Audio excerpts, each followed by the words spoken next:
I'm 40 years old. I have 2 children. My husband, John, is 45 years old. We have been married for 18 years.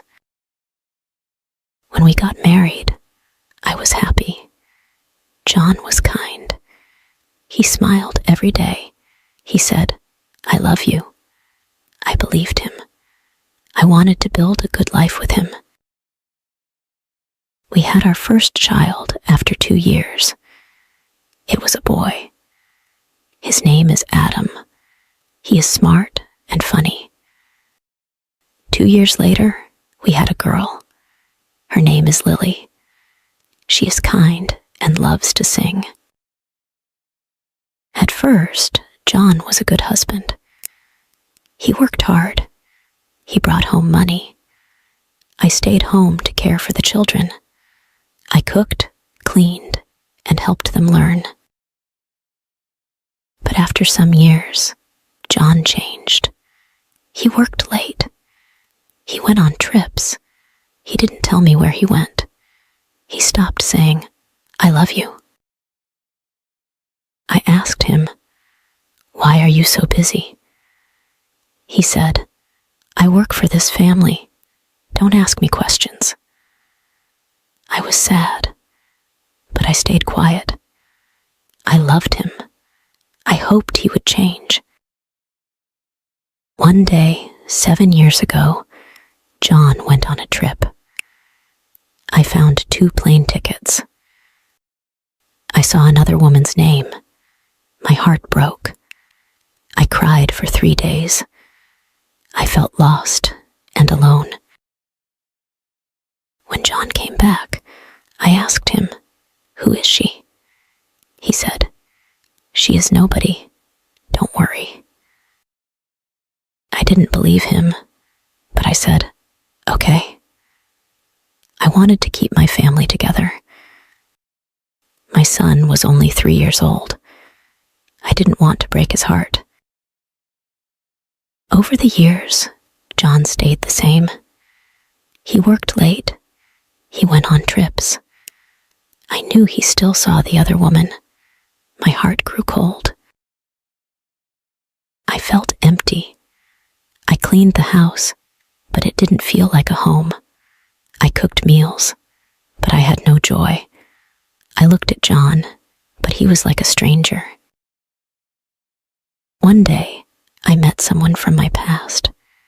His name was Alex. We were friends long ago. He was kind and gentle. I saw him with his wife. He opened the car door for her. He helped her with her coat. I thought, this is care. This is love. I never had this. Alex and I started to talk. He asked me, "How are you?" I said, "I am fine," but I wasn't fine. He listened to me. He said, "You are important. You are strong." I started to feel alive again. I smiled. I laughed. For 3 months, we talked. We didn't need much. I didn't want gifts or big promises. I only wanted care. I wanted to feel loved. But John found out.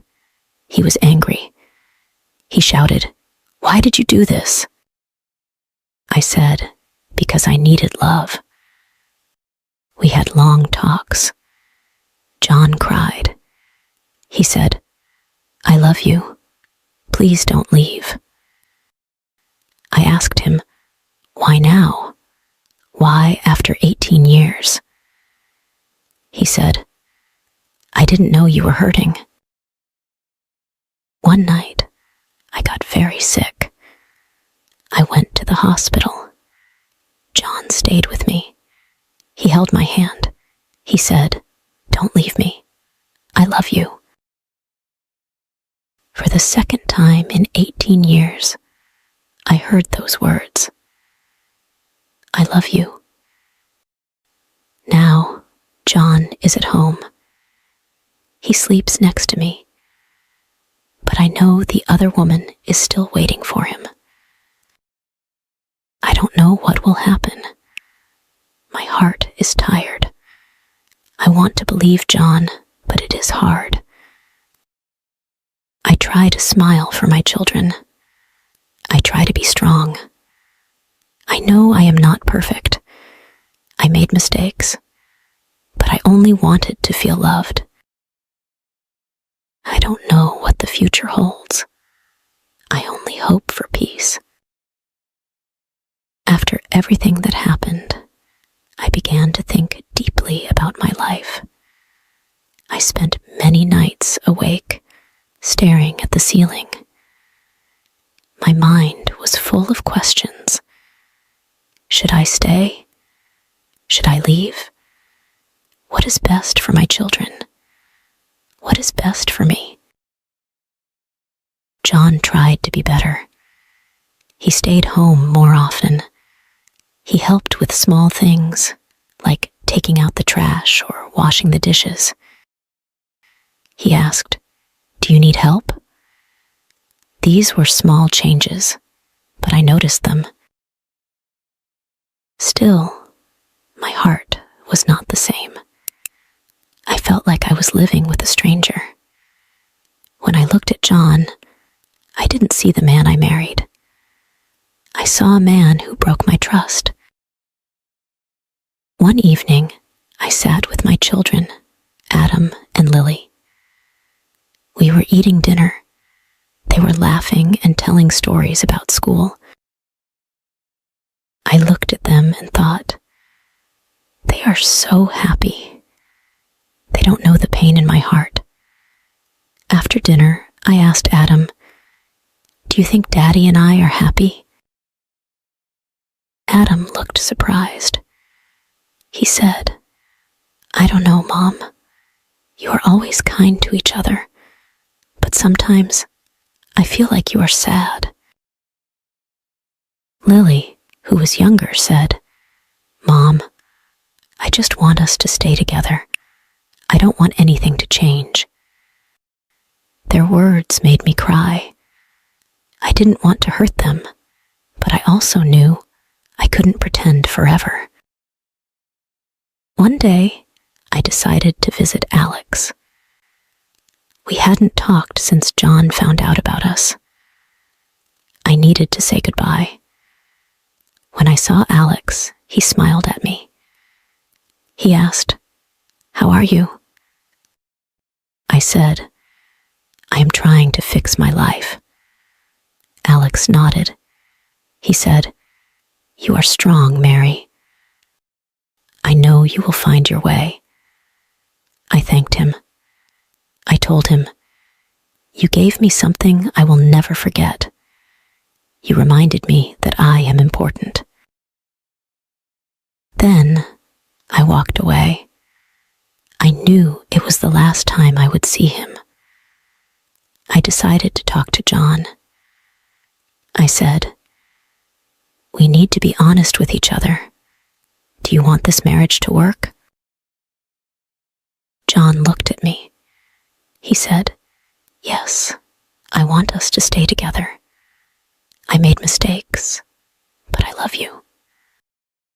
I asked him, "Can you leave the other woman? Can you give me the love and care I need?" He said, "I will try."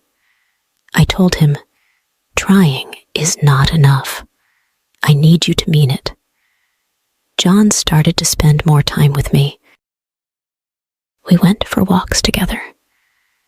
We talked about small things, like the weather and the children. Slowly, I began to see a little hope, but my heart was still unsure. Forgiving John was the hardest thing I ever did. I thought about all the pain he caused me. I remembered the nights I cried alone. I remembered the plane ticket with Lisa's name on it. But I also thought about my own mistakes. I thought about Alex and the time I spent with him. One day, I looked looked in the mirror and said to myself, Mary, you are not perfect. You made mistakes too. If you want peace, you need to forgive. Now, I take life one day at a time. John and I are still together, but things are not perfect. He says he loves me, but I still feel a little doubt. I focus on my children. I want them to grow up in a happy home.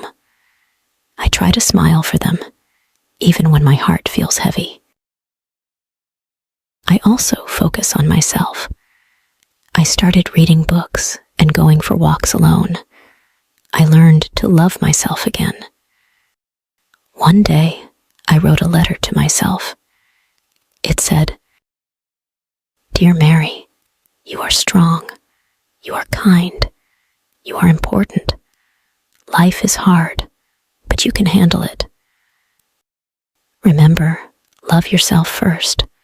Then you can love others.